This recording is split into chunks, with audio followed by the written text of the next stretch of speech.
Jonathan has come in.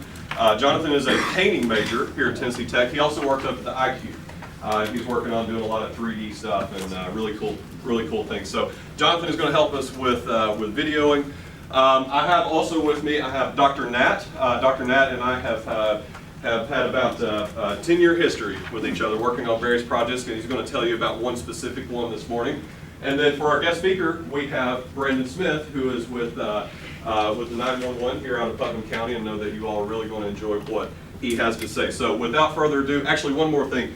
We got a lot of stuff to go over. We got parents coming this weekend. We've got exams coming up with logging into iLearn. I know you all, did Randy or somebody, you all had a meeting showing you all about iLearn. Great. I created your all's exams this weekend. They'll be available at 3 o'clock. If anybody has any questions or anything like that, just let me know.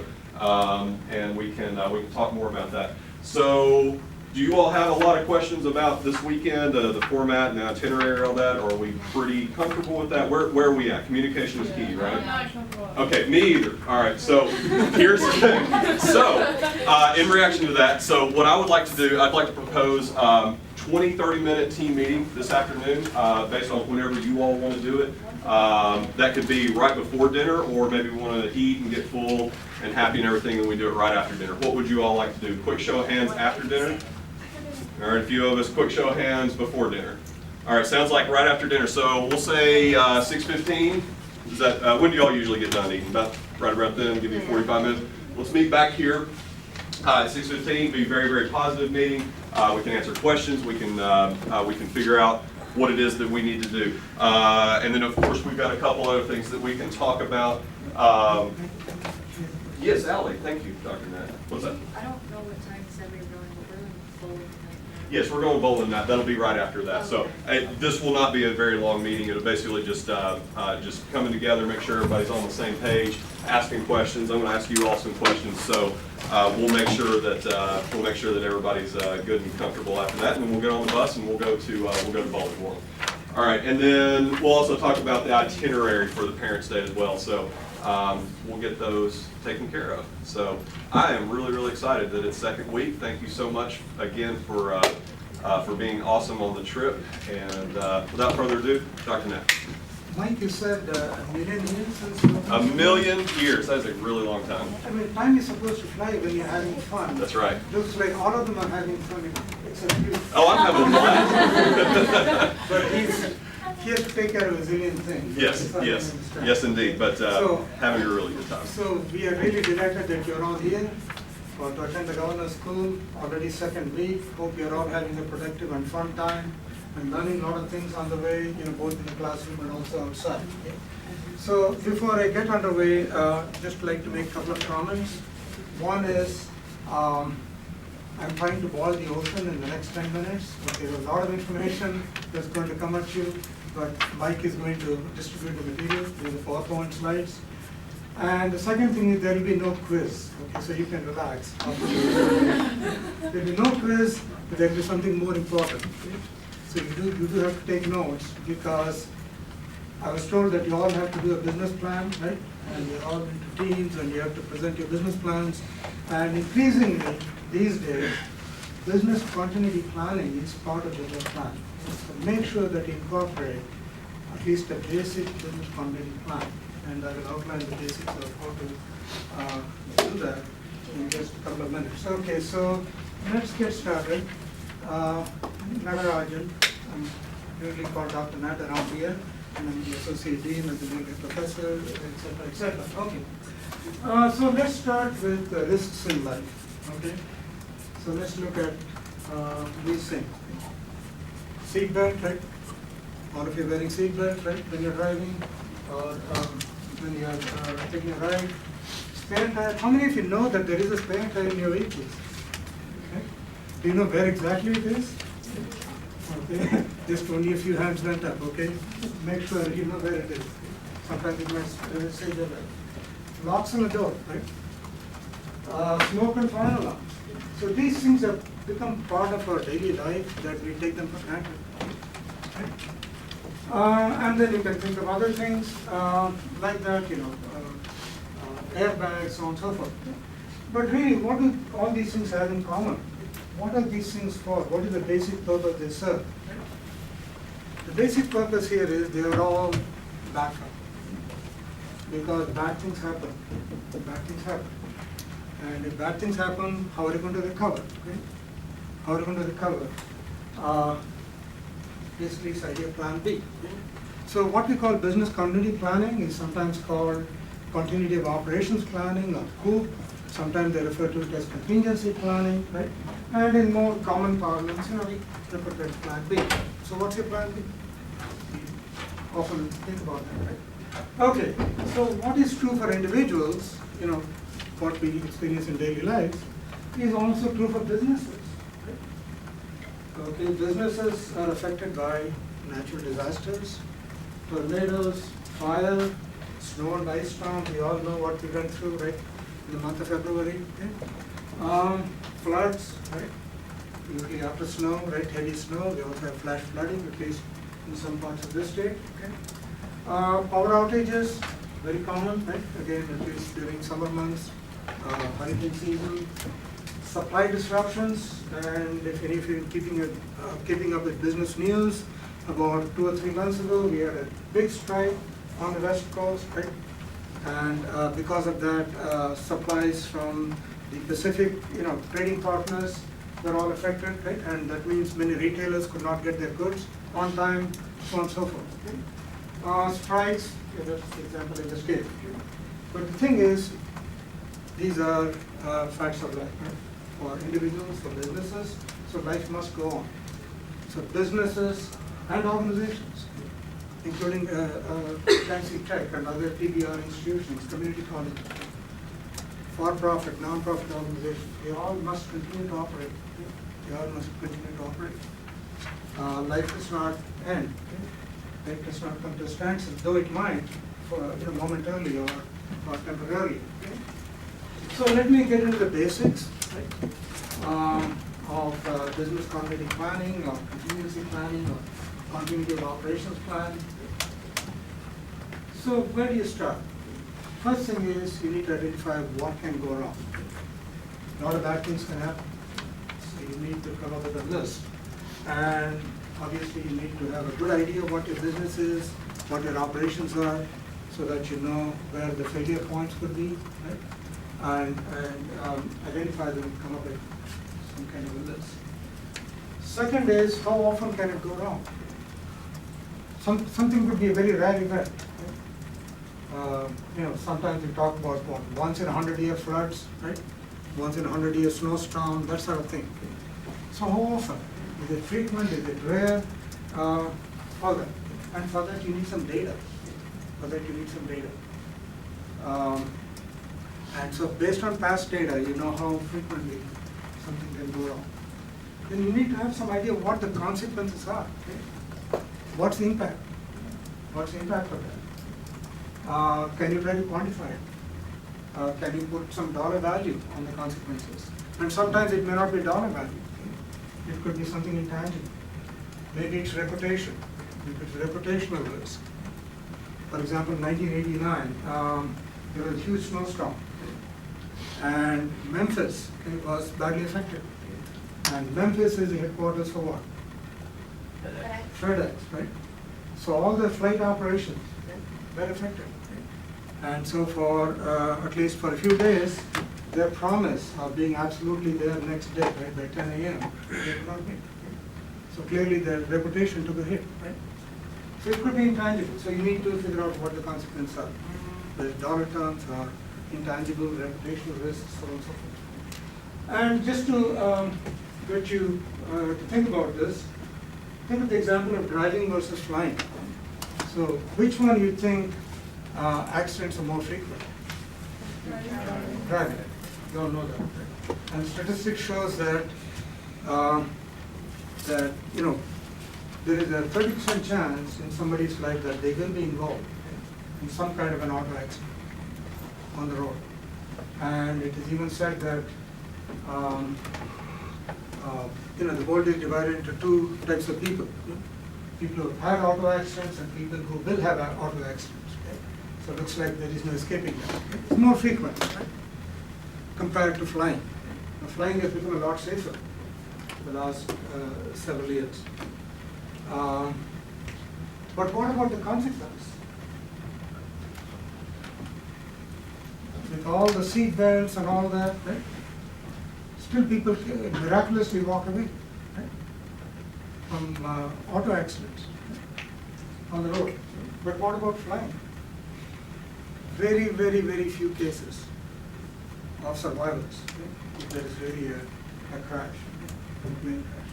So you can think about the frequency, right? One is more frequent, but less consequential, right? At least these days. The other one is kind of rare, right? Because flying has become a lot safer. Fewer and fewer accidents per kilometer passenger flown, right? Or mile passenger flown, but the consequences can be extremely severe for both the passengers as well as the airlines. Okay, the thing is, you can come up with a big list, right? But you can't anticipate everything. You can't anticipate every possible risk or mitigate or eliminate every possible risk. For example, birds can cause airplanes to crash. It has happened. These things happen. Right? Now, on a particular day, is it going to happen? Maybe, maybe not. Okay? So you may be aware of it, but you may not be able to do anything about it. Right? Or how about, say, trying to prevent earthquakes? You can. So you have got to live with it, you've got to have some recovery plan, and I will get to that in just a moment. So that's why you need to prioritize. That's why you need to prioritize. I'll give you another example, again a real life example. This happened about 10 years ago. Now the particular airline I'm talking about does not exist now, okay? Called Northwest Airlines, headquartered in Minneapolis. Northwest Airlines was bought out by Delta Airlines a few years ago. Okay? So that's why if you Google Northwest, you're not going to find it, but you'll find it under Delta. 10 years ago, their operational headquarters is in Minneapolis. The whole thing came to a standstill. Right? Complete blackout of communication, lost all the data. And they had no idea, because it was not happening to other airlines, it was not happening to anybody else in Minneapolis. Right? So what's going on? They couldn't figure that out. And then it took a while, and then they investigated, obviously. And what they found was there was some construction project going on in Iowa. Right? And the construction crew had cut into the fiber optic cables that was carrying data for Northwest Airlines. Now, could they have anticipated this? Probably not. Probably not. It was a very, very low probability, but it did happen. So that's why you need to prioritize. So when you develop your business continuity plan to go with your business plan, make sure that you hit the low-hanging fruit. Okay? Go after the important ones. Okay, what's the next one?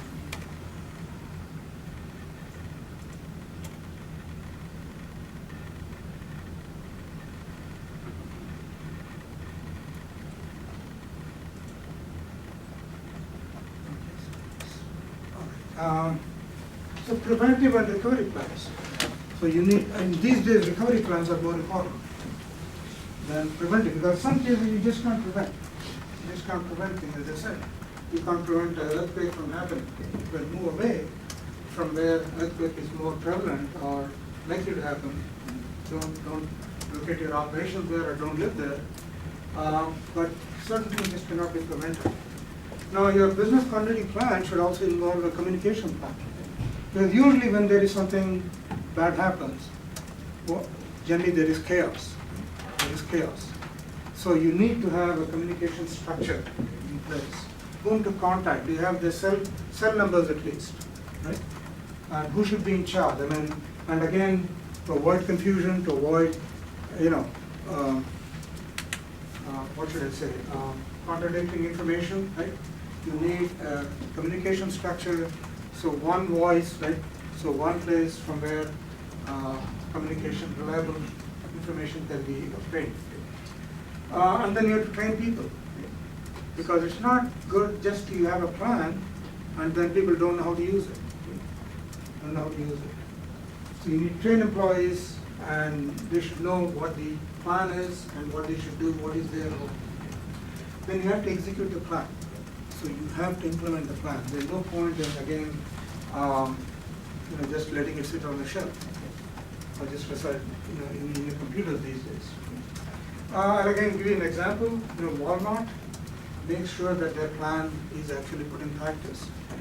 So if you're a Walmart store manager, you never know on a particular day, somebody from headquarters is going to walk in and say, hey, now you tell me, your store has been hit by a tornado. Okay? Tell me what you're going to do. Okay?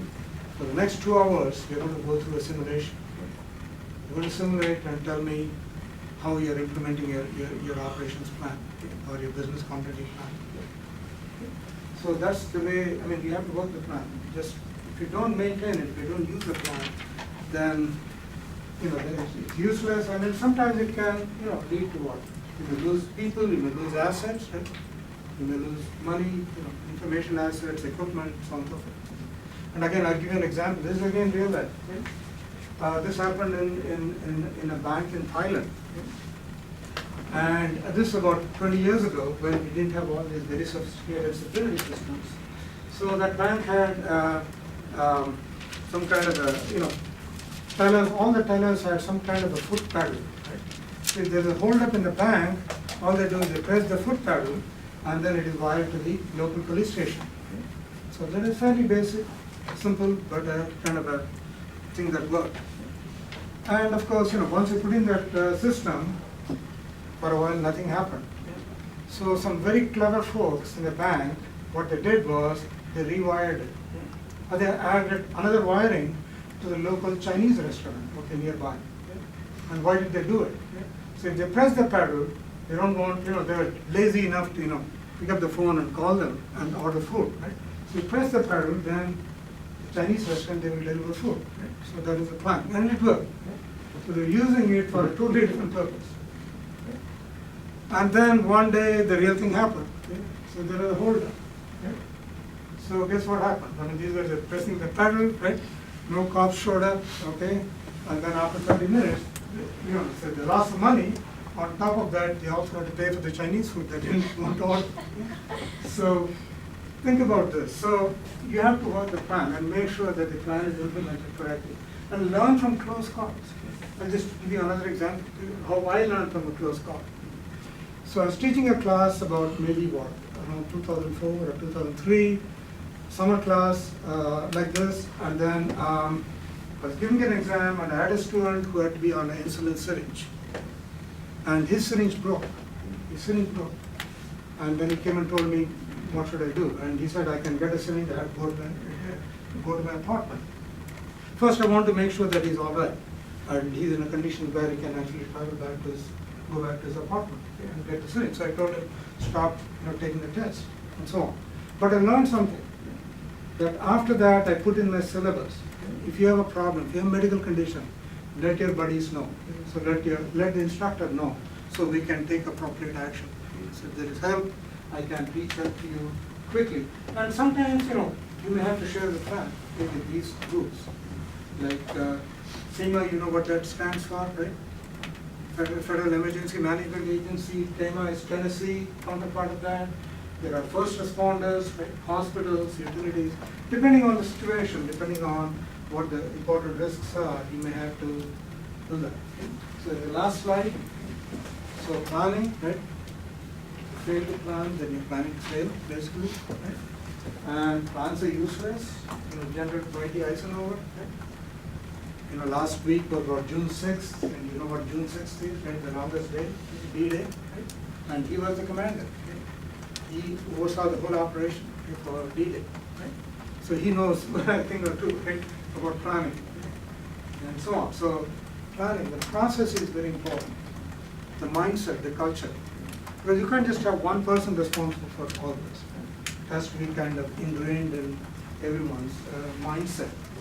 So basically, it should become the part of the way, you do the business.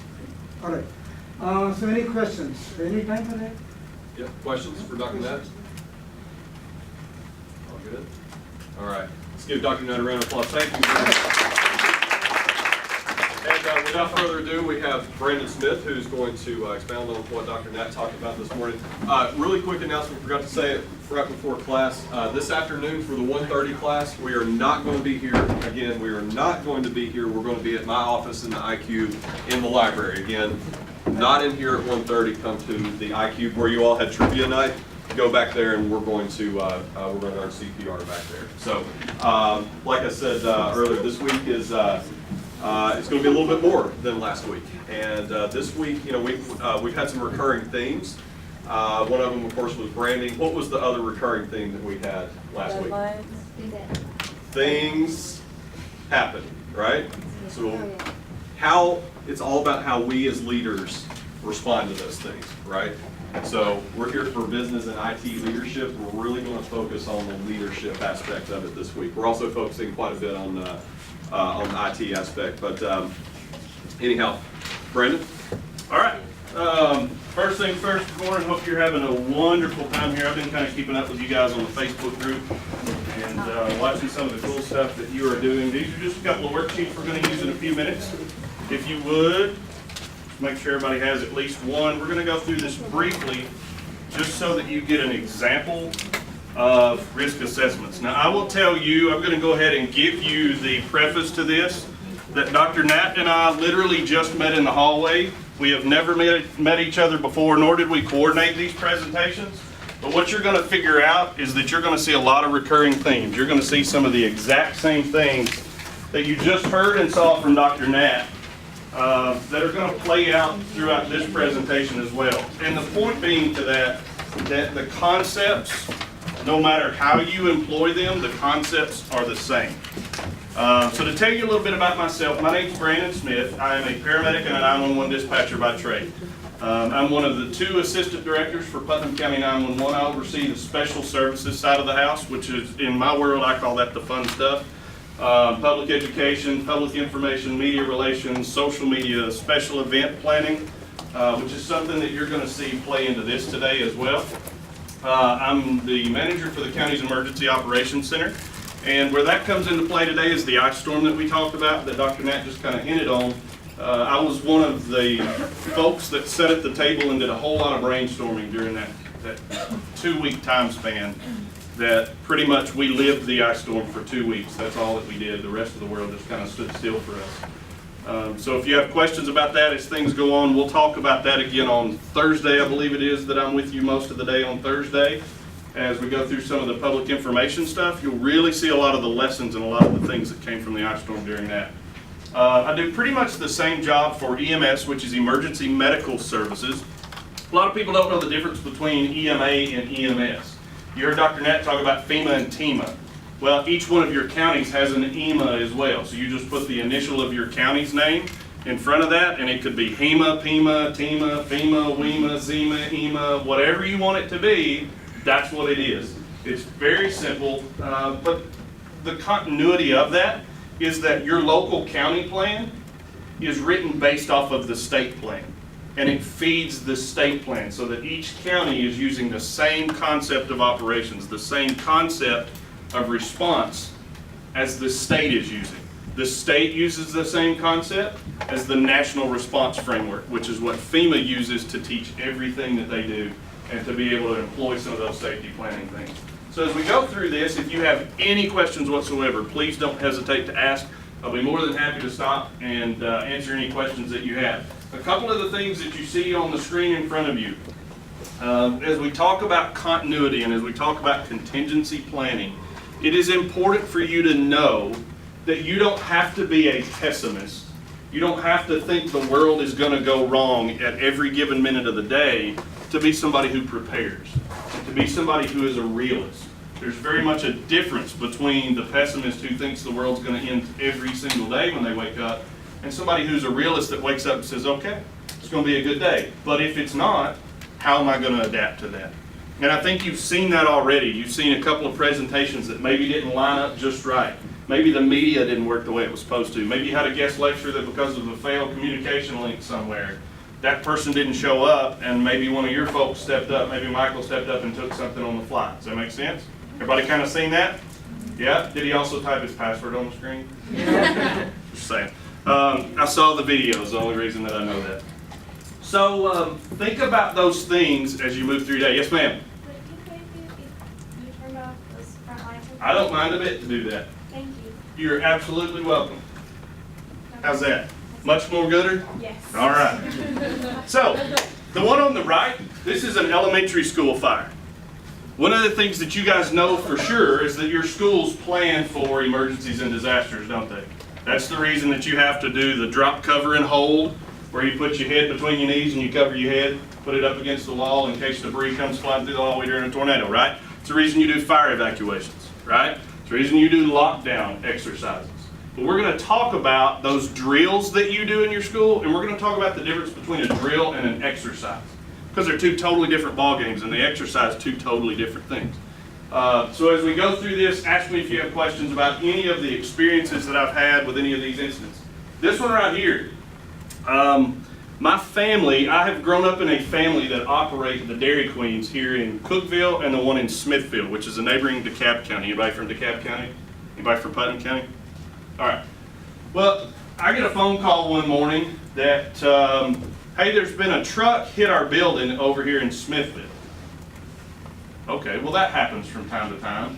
We've had people drive through the Papa John's pizza place here. We've had people drive through grocery stores, through restaurants.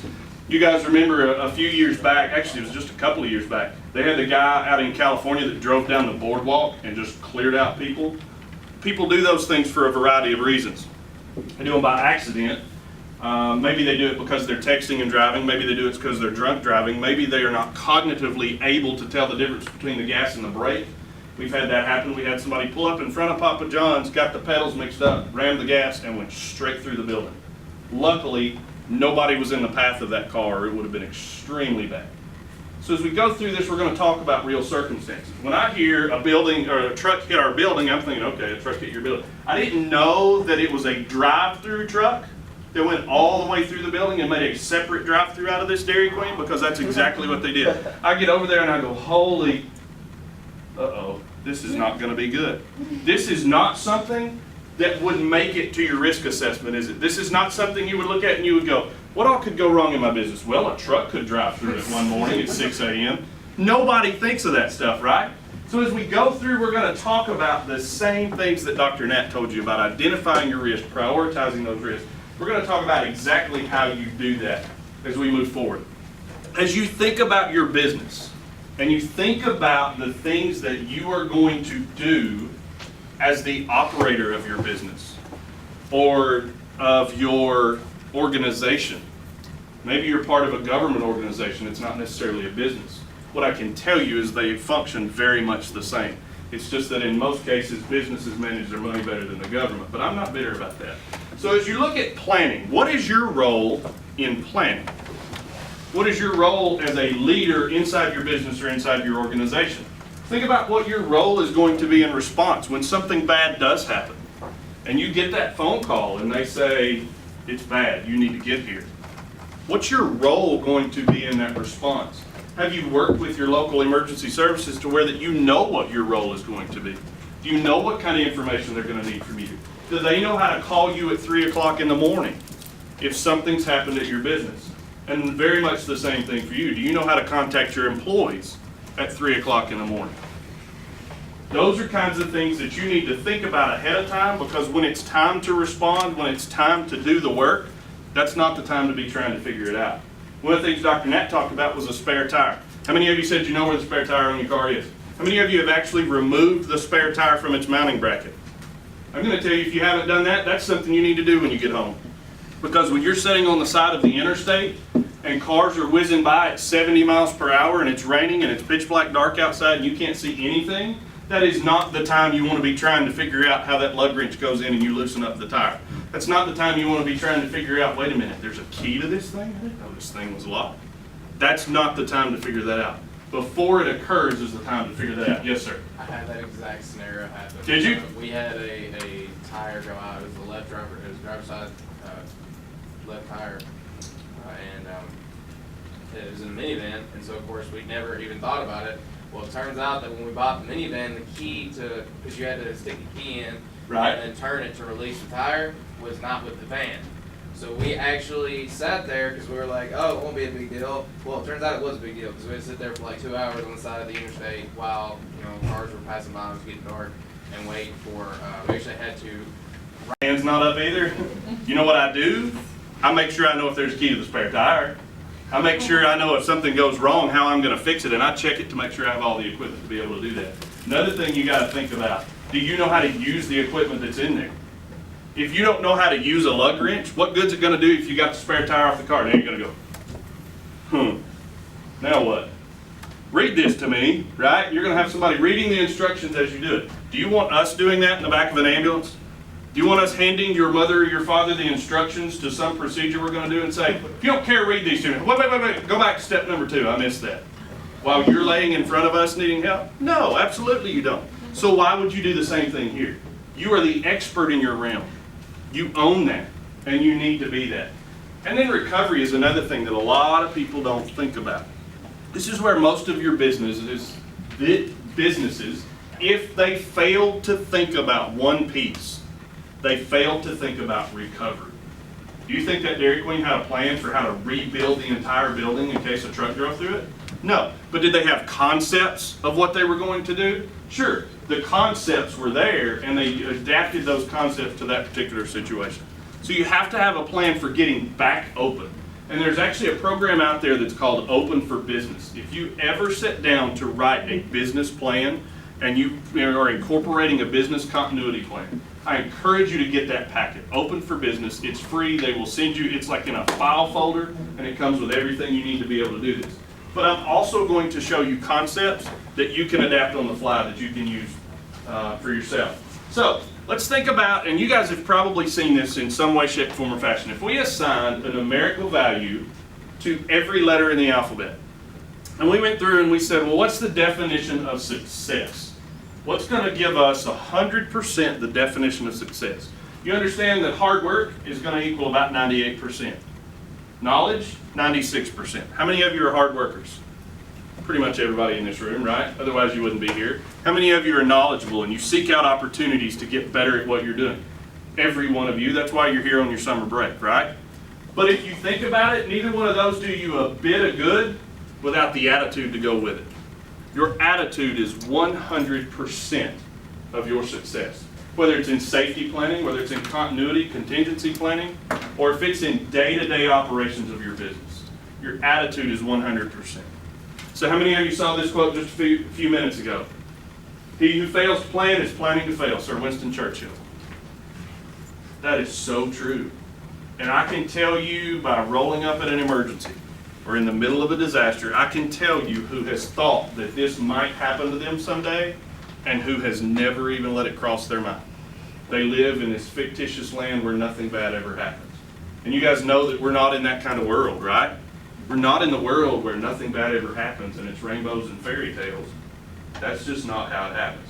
So, what you have to understand to go forward, you got to determine your priorities. Your number one priority in a business is what? Your customers, right? And your customers are counting on you. When they come on your property, they are counting on you to keep them safe. You go to somewhere like an aquarium. Do you expect for them to let you climb over the railing and get in with deadly sharks? No. Do you even try to get over the railing? Well, some of you might. Maybe that's a bad question. That's all I'm saying. But think about the safeguards that are in place. Think about the things that they do to keep you safe, because what do they have about those animals that you don't? They have the knowledge of the inner workings of those animals, what keeps them safe, what keeps you safe, how they're most likely to react to an outside stimulus. Hence the reason you can put your hand in the stingray tank and the stingrays will come by and you can pet them, right? Because they know a stingray's not going to leap out of the water, it's not going to come out, and it's not going to attack you. Well, a shark may be very much the opposite, right? So it's thinking about what you have the expertise to protect your clients from, or to protect your customers from. Understand that they are counting on you because they came to explore this world, or they are just getting into whatever business you're in. They are expecting you to be that person who is the expert for them, or they would do it themselves, wouldn't they? So understand the role that you have. First thing we're going to do is hazard identification. I am a firm believer that you cannot fight, you cannot combat what you cannot define.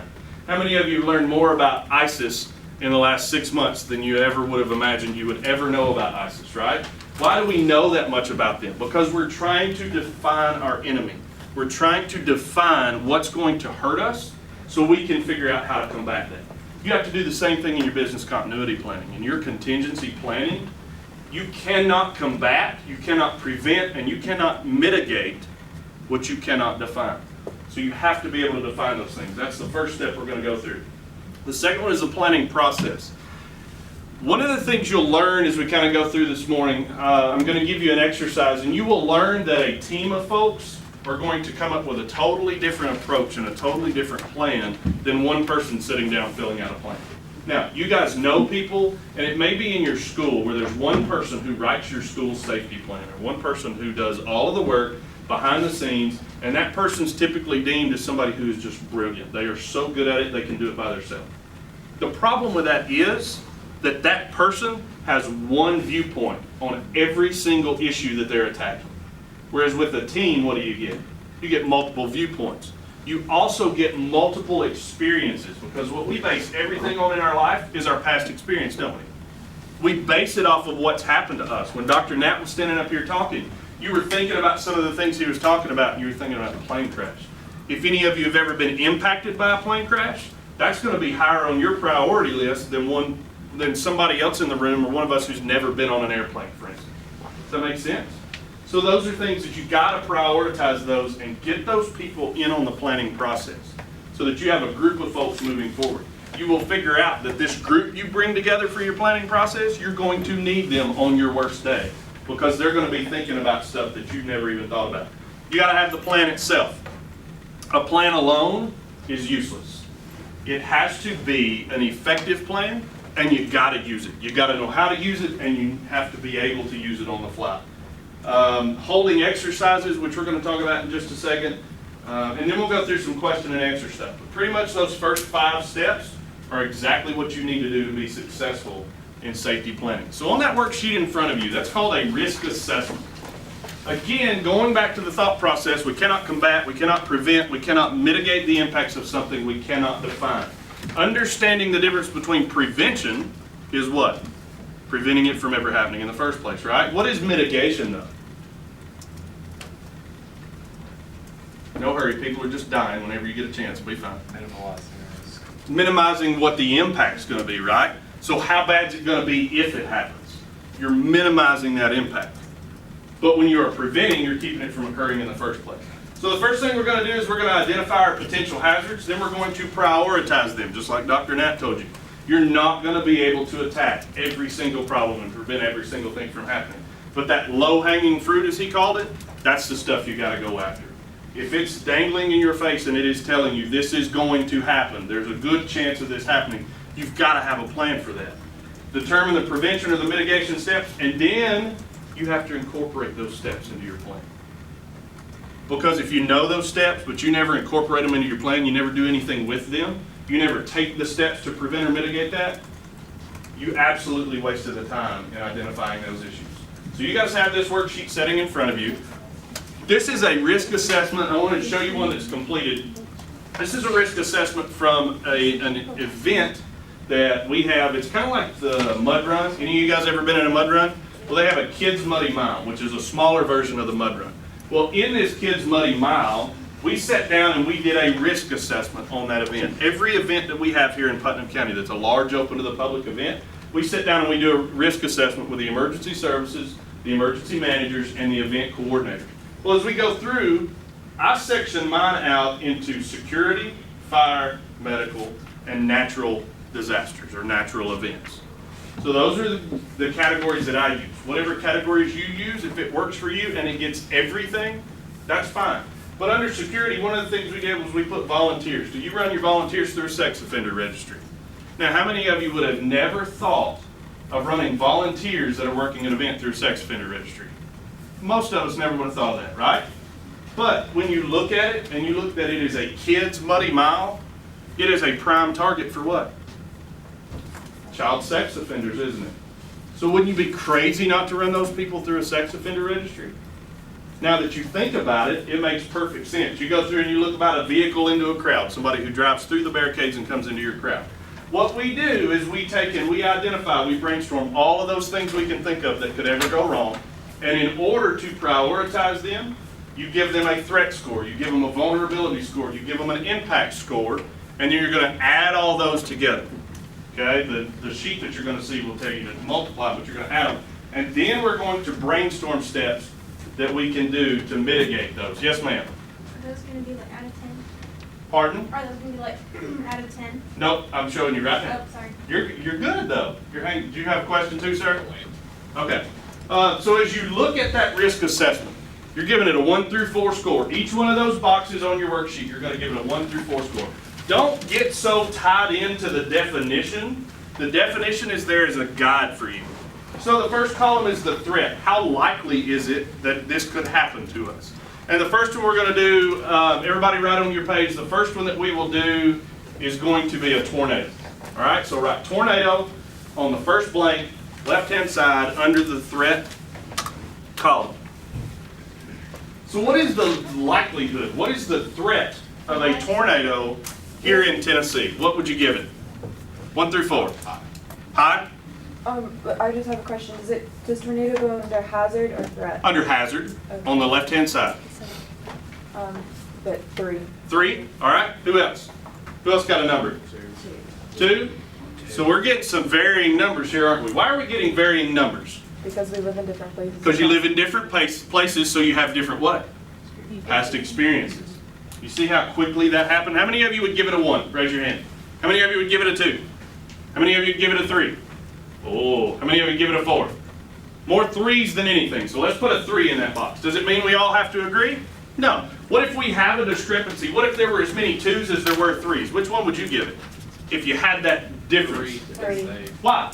To be safe. To be safe, because if there's a chance that it could bump it higher on our list, then we probably need to take that chance, don't we? Certainly. All right, so everybody gave it a 3 in the first box. What about the vulnerability? What is our vulnerability to a tornado? Do we have few or no weaknesses? We got multiple layers of protective measures. Even if it happened, it couldn't get to us. Do we have few weaknesses with some protective measures? We got a few things in place, but maybe. Multiple weaknesses with some protective measures. We got a lot of weak points, but very few protective measures in place. Or multiple weaknesses with no protective measures or containment. What do you think? 1 through 4. How many of you say 1? How many of you say 2? 3s? 4s? 3s have it. So you give it a 3 for vulnerability. Now what about the impact? If a tornado strikes our business, if a tornado strikes our organization, what are the impacts going to be? Little or no effects, moderate effects leading to injury or economic loss, including possible business disruption. You can insert that there. Serious effects leading to the loss of life, serious injury or economic loss, including business disruption, or grave effects with significant loss of life, serious injury or economic loss, including severe business disruption or us having to close our business. So how many of you would give it a 1 on the impact? 2, 3, 4. Is everybody in here your favorite number 3 or something? All right, so we got 3s and 4s, kind of the same number. What are we going to give it? 4. Why? Be safe. Just to be safe, because that's going to bump us up a little bit safer, right? So if we add all 3 of those together, this tells you to multiply them. If you're an overachiever, you can multiply them. That's great. I'm not going that far. So add those together, and then you get your total number out to the side. Now, as you go down through that list, do you see how you're going to assign different numbers to different events or to different hazards that you may have? You see how you're going to get different numbers for your totals. And that's going to help you prioritize the most likely ones that would impact or affect your business. Now, as you go to mitigation steps, I want you to take just a minute and I want you to very quietly, just by yourself, write down a few of the mitigation steps that you would give this one. Okay, what are some of the things you can do to prevent it? Can we prevent a tornado? No. No? Okay. So what are the mitigation steps? So write those down, what you can come up with. Take just a couple of minutes and write down a few mitigation steps that you come up with.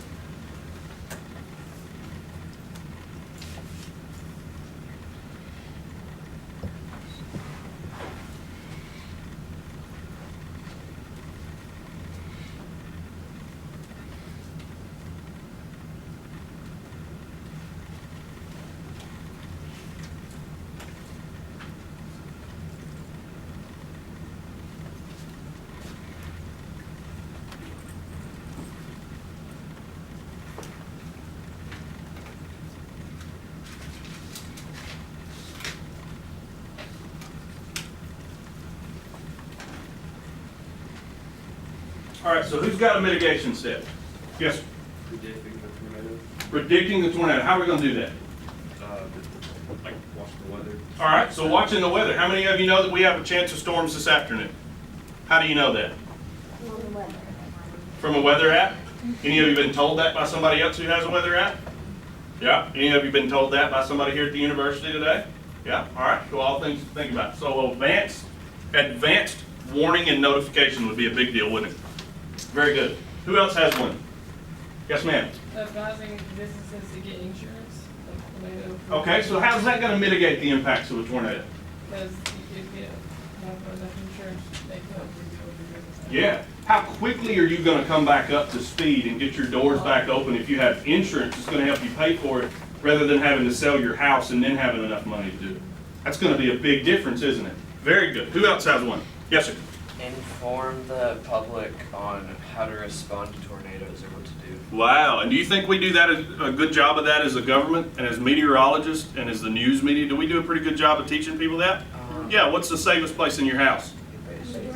Basement or closet in the most interior portion of your house, right? So we teach people those sorts of things. What kinds of things could we do better though about teaching the public?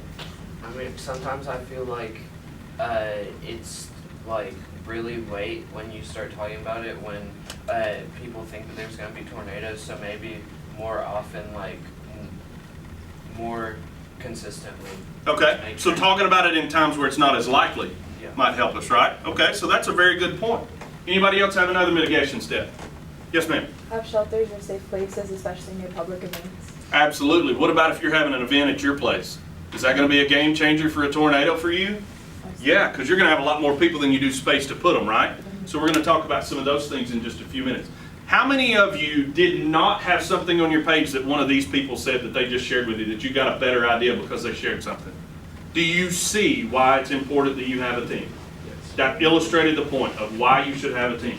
All right, so let's do another one. You pick the risk this time. Work with the group that you're setting with, 2 or 3 people at least in your group. Work with the people you're setting with. Identify a risk or a threat to Tennessee Governor's School. Something that could threaten you this week or this month while you're here. Identify the threat, prioritize it out, and then list some mitigation steps. You got about 5 or 6 minutes to do that.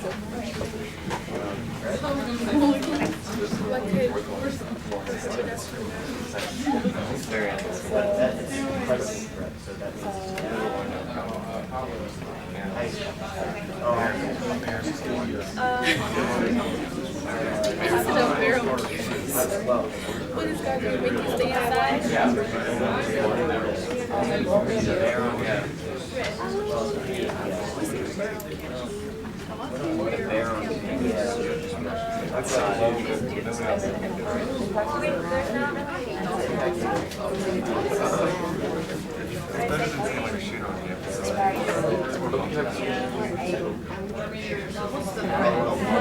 A 4?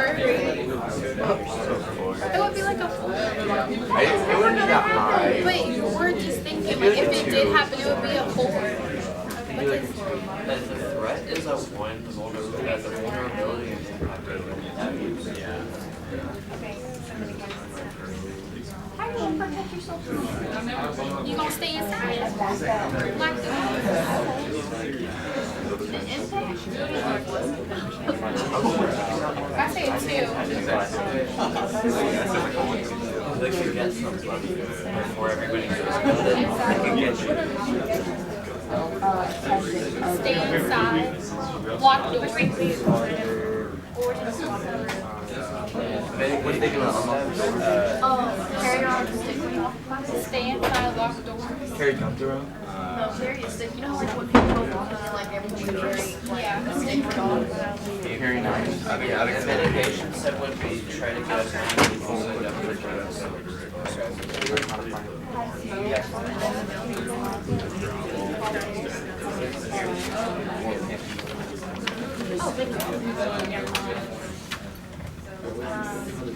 Open communication, like about So campus alert.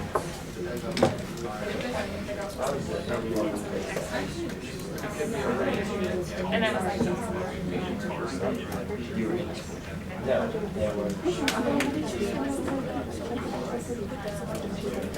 My computer was working a pair, so I'm not very Yeah. It was one of those one where I guess. or actually Sure. we got one but the door wasn't locked. And so that's where I was like, we had a, hey, actually, can you just say fire next week? We had open your switch and like text like doing text, I do this. Like, it's just,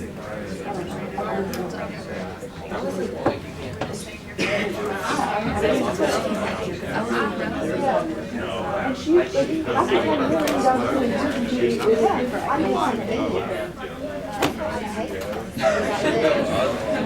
Area doesn't have anyway, but she was like, having like this intermediate, like, you need a teacher to get your So it'd be 3 times 2, which is 9 and 9 times 4.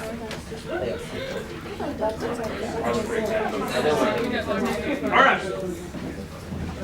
So did you kind of work through one?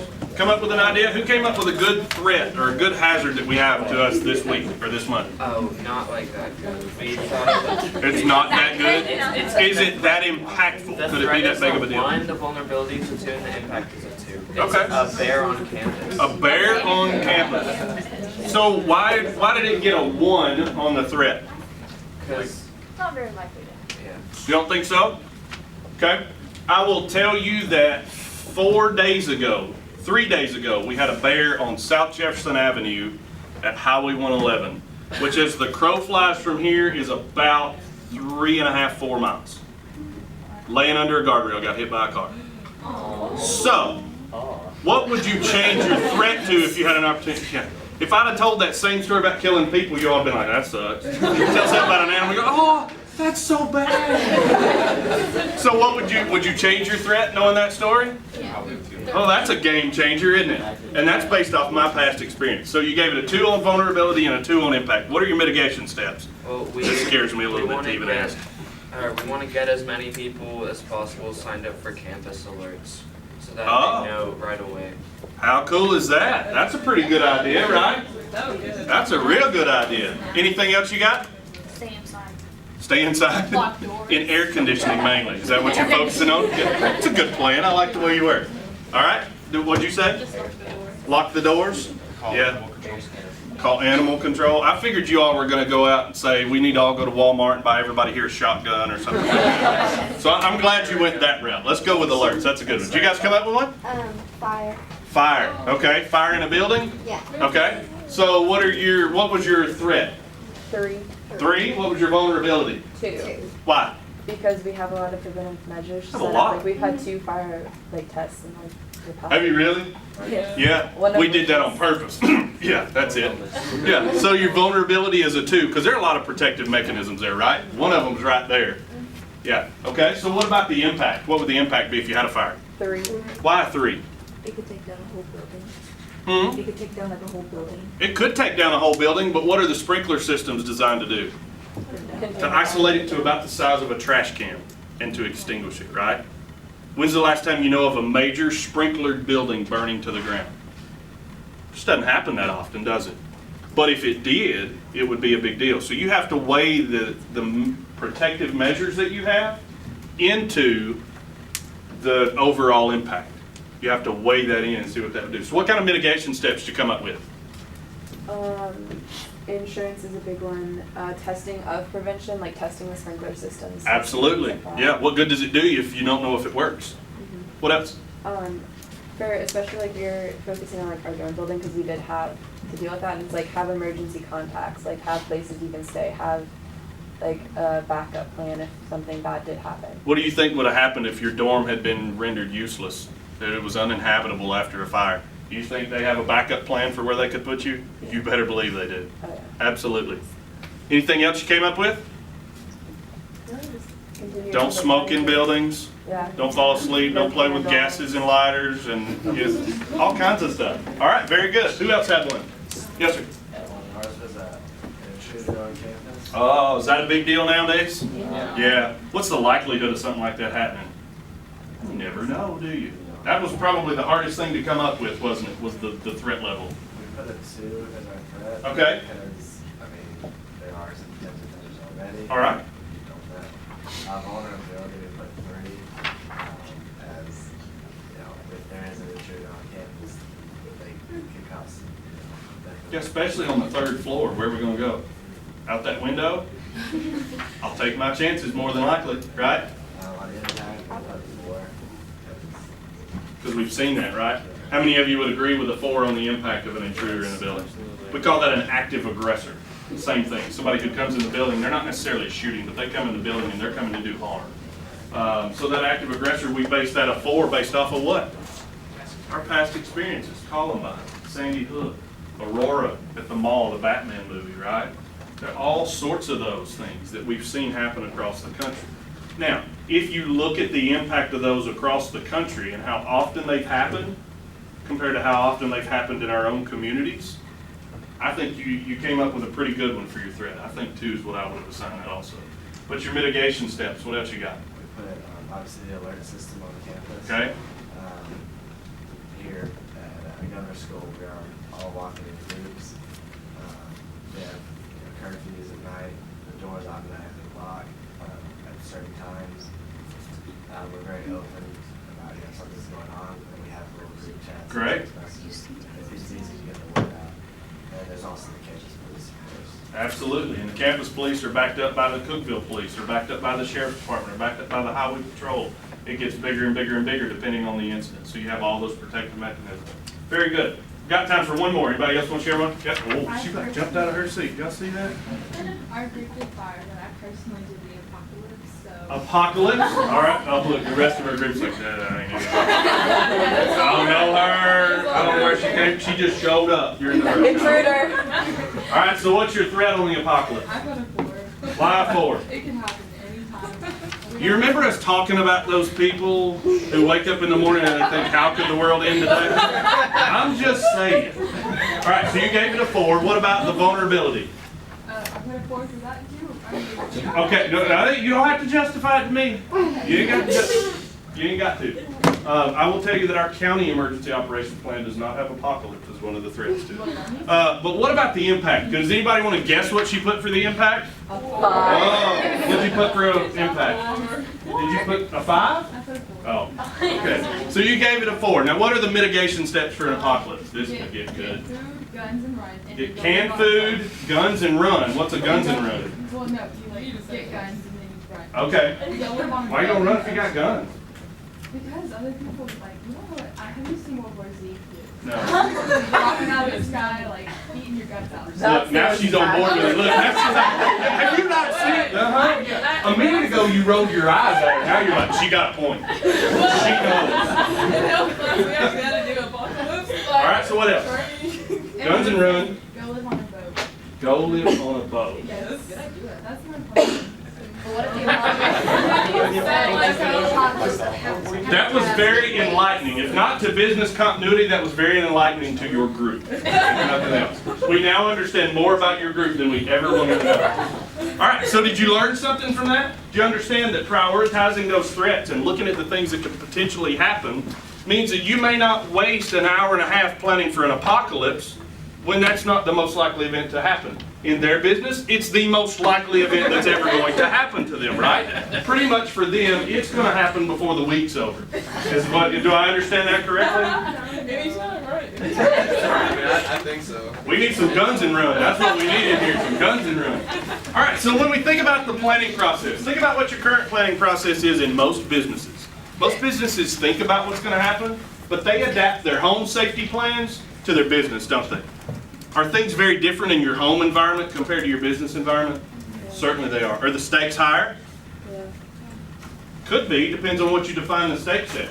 If the stakes are your family, I'm sorry, that's going to trump any business or anything else I have going on. But if the stakes are financial impact only, is that going to impact you at home if the business fails? Certainly it is. So the stakes may be higher in the business world than at home. So the first thing you got to do is establish your safety team. Determine who those people are. The second thing you got to do is establish your meeting schedule. And here is one of the 2 areas that you are going to fail if you're going to fail. One of the 2 most easily preventable failures that you're going to have. If you plan your meeting, and you plan it every month, you're going to have a safety plan meeting. If you plan it, that could potentially happen the very next week. And we have seen that happen.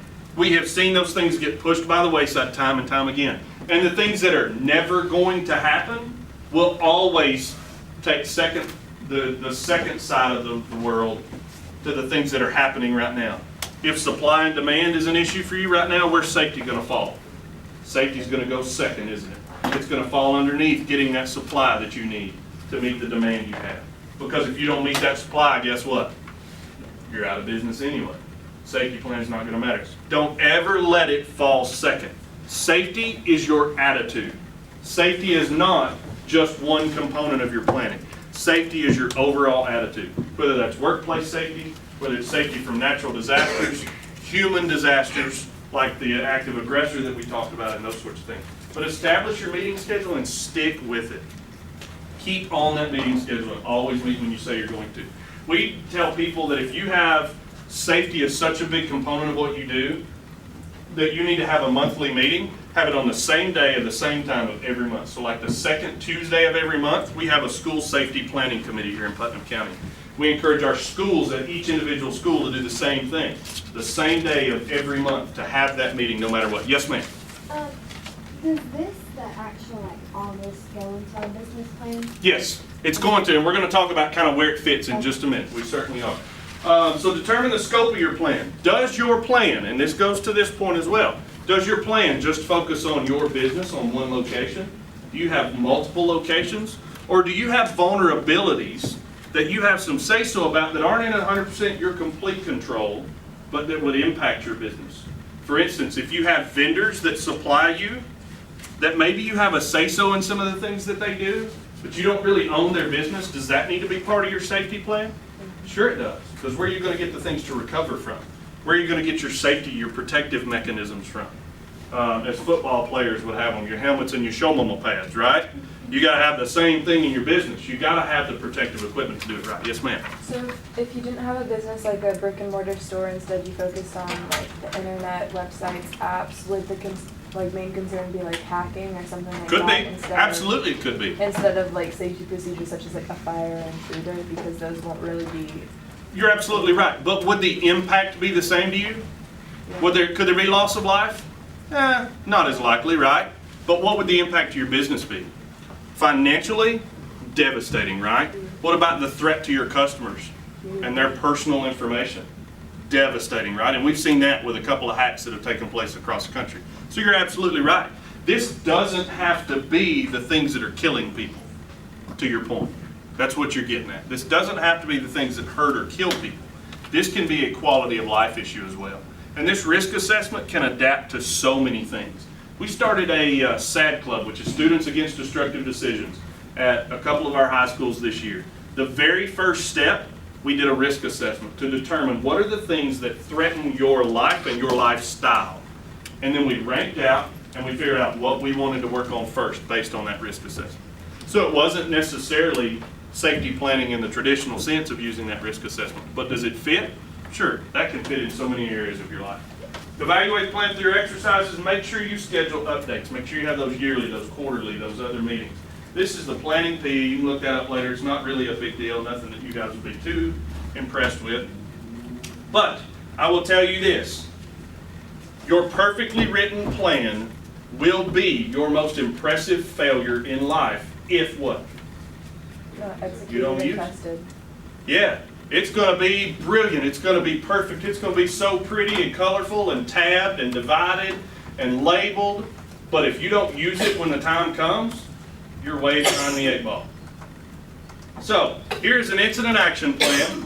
And my point to this is that you can have a great plan, but do you have a backup plan in case the great plan doesn't work? There was a great plan for rolling this truck up on its wheels.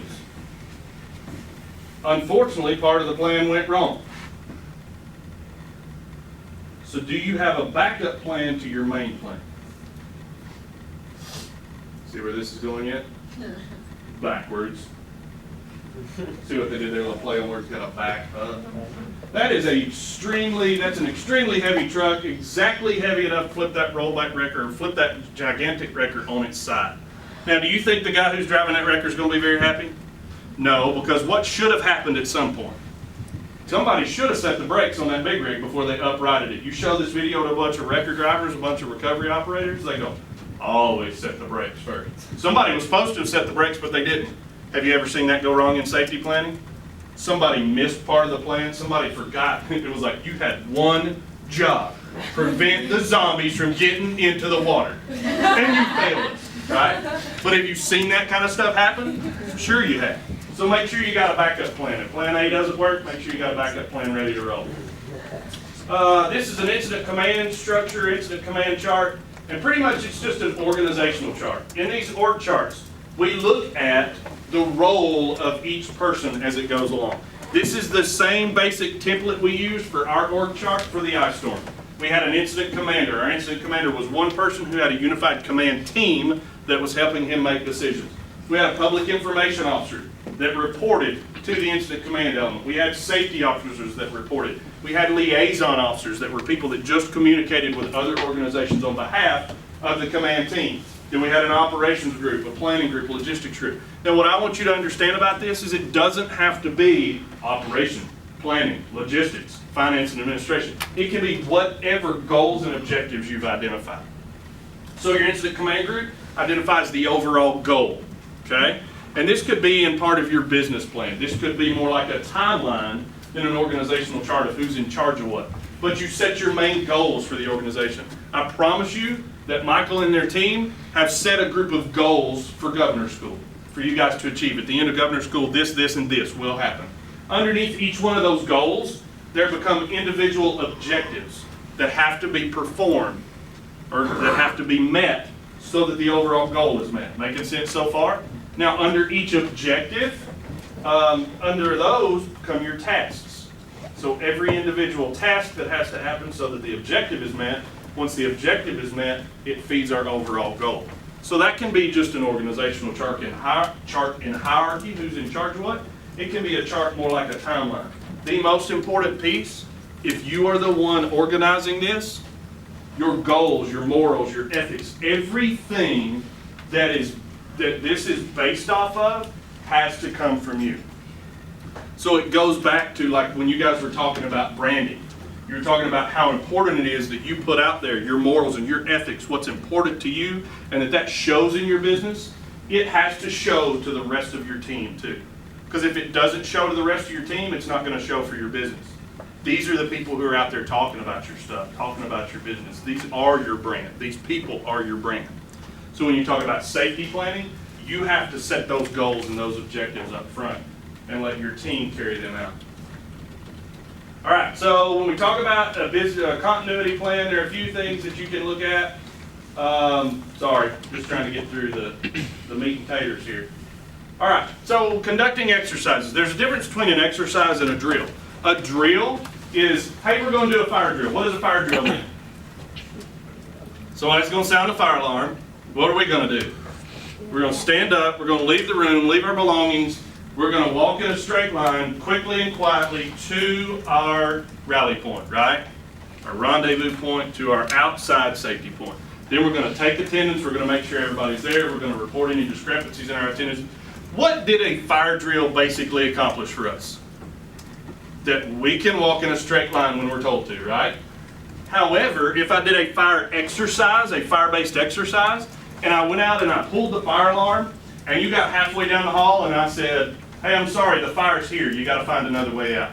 What did that test? Yeah, that tested our ability to think, right? That tested our ability to work through some of the potential complications that may arise. It wasn't just get from point A to point B and keep your mouth shut on the way. It was, hey, somewhere between point A and B is a little bit jacked up. You need to find C, D, E, or F and get out of the building. Same thing goes for your business plan. When you're thinking about those what ifs, test them. You need to have tornado exercises inside your business if you have a physical plan. You need to have fire exercises inside your building if you have a physical plan. Especially if you're operating something like a restaurant, something that has chemical engineering, there's baking, there's cooking, there's something with a heat source. Fire is a big risk for you, right? So if it's one of your top 5 on your risk assessment, you need to exercise it. You need to test it. Because as you test it, you're going to figure out things don't work like you think they're going to.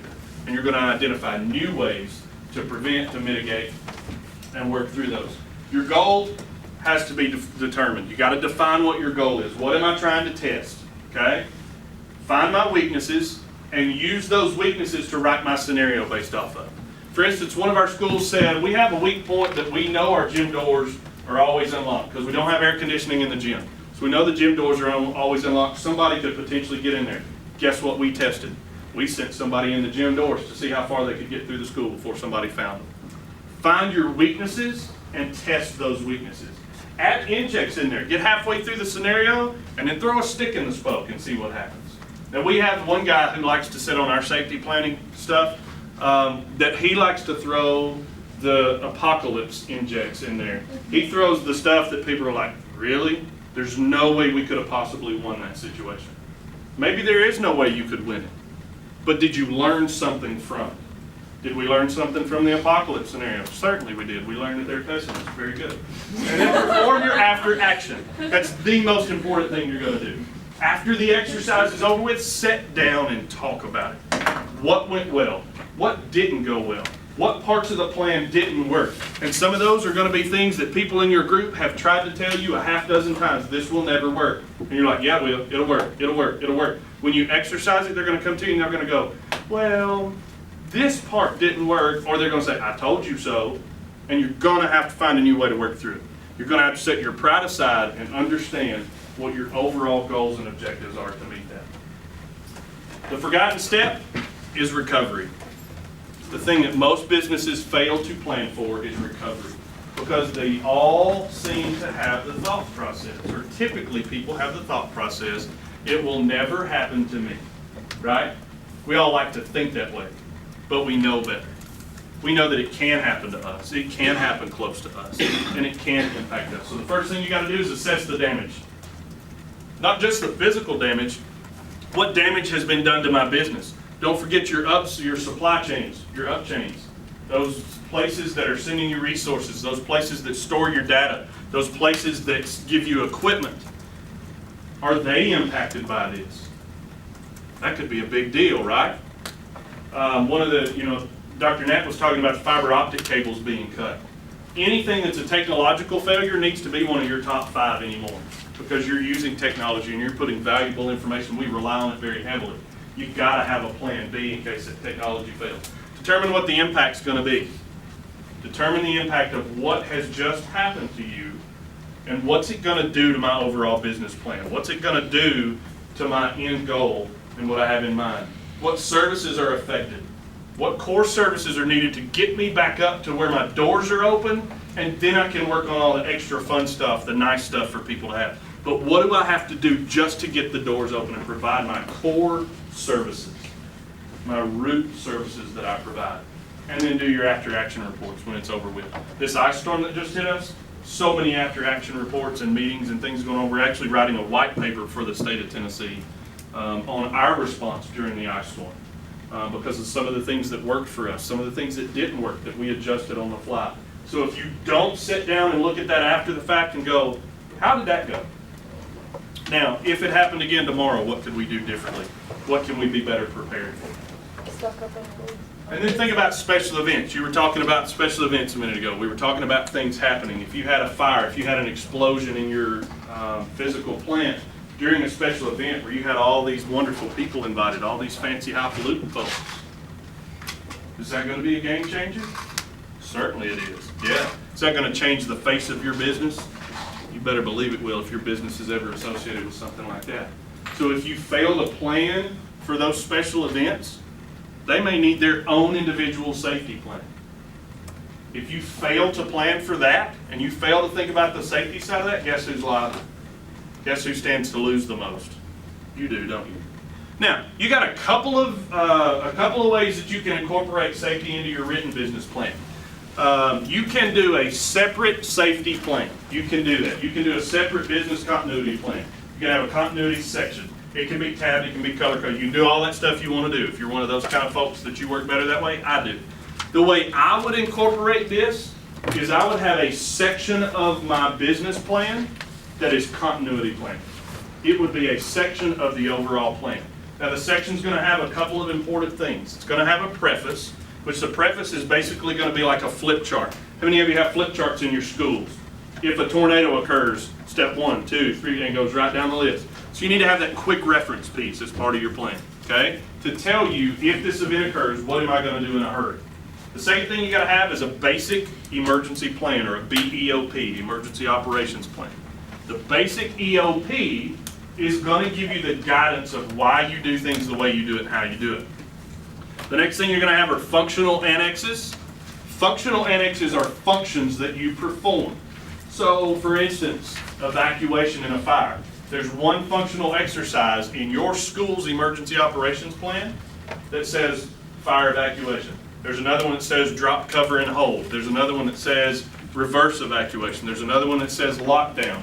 Some of you do hard lockdowns and soft lockdowns.